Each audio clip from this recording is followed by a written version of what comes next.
Salut à tous, on se retrouve aujourd'hui pour parler du Real Madrid en ce vendredi 31 octobre et on commence tout d'abord avec les photos de l'entraînement du jour bien sûr pour préparer la réception de Valence et demain soir 21h.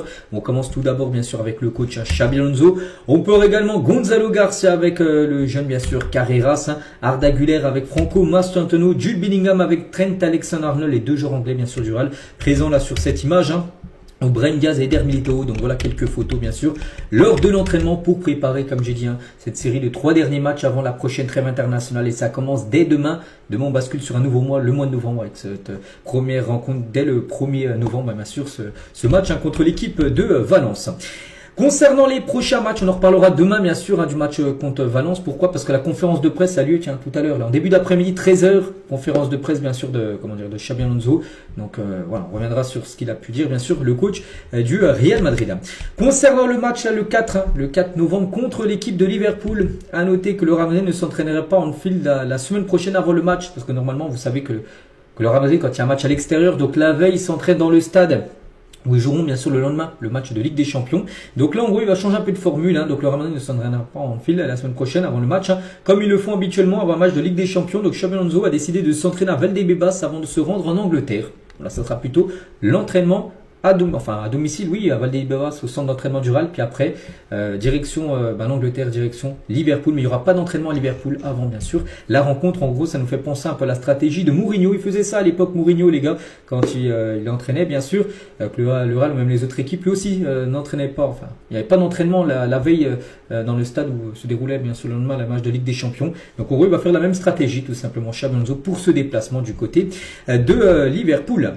Toujours sur ce match les gars, on va parler d'un match spécial pour ce joueur Trent Alexander-Arnold. Pourquoi? Parce qu'il y a encore 5 mois, il jouait du côté de cette équipe de Liverpool. Donc voilà, pour lui ça va être un match spécial et surtout il revient à pic pour ce match. Donc il devrait faire son grand retour sur le terrain demain face à Valence. N'oubliez pas qu'il est blessé depuis le début du mois de septembre. Donc on est quand même, demain on bascule ce mois de novembre, ça fait 2 mois en gros qu'il ne l'a pas joué. C'était blessé lors du match contre Marseille en Ligue des Champions. Donc ça date bien sûr, c'était début septembre. Donc normalement demain il pourrait faire son retour. Certainement joué, mais pas Carvajal n'est pas là. Carvajal est blessé pendant aussi de nombreux mois. Donc voilà, Trent, il y a des chances demain qu'il démarre titulaire. L'Anglais ensuite devra se battre pour une place de titulaire la semaine prochaine dans le final face à Liverpool. Parce que ça peut être lui, ça peut être aussi Fede Valverde qui peut être latéral droit. Bien sûr, vu que c'est un match important, c'est de la Ligue des Champions. Bien sûr, est-ce qu'il sera prêt? On verra demain, bien sûr, s'il joue. On verra ses sensations, ce ressenti, s'il peut être titulaire, bien sûr, pour le match contre l'équipe de Liverpool. Et lui, il a déjà marqué ça, les gars, dans son calendrier. Il a déjà mis cette date bien sûr sur marqueur. Trent a marqué le match contre Liverpool en rouge bien sûr sur son calendrier. En fait on se rend pas compte du problème de la Ligue entre 2014 et 2018. 5 Ligues des Champions, 5 prises par des clubs espagnols.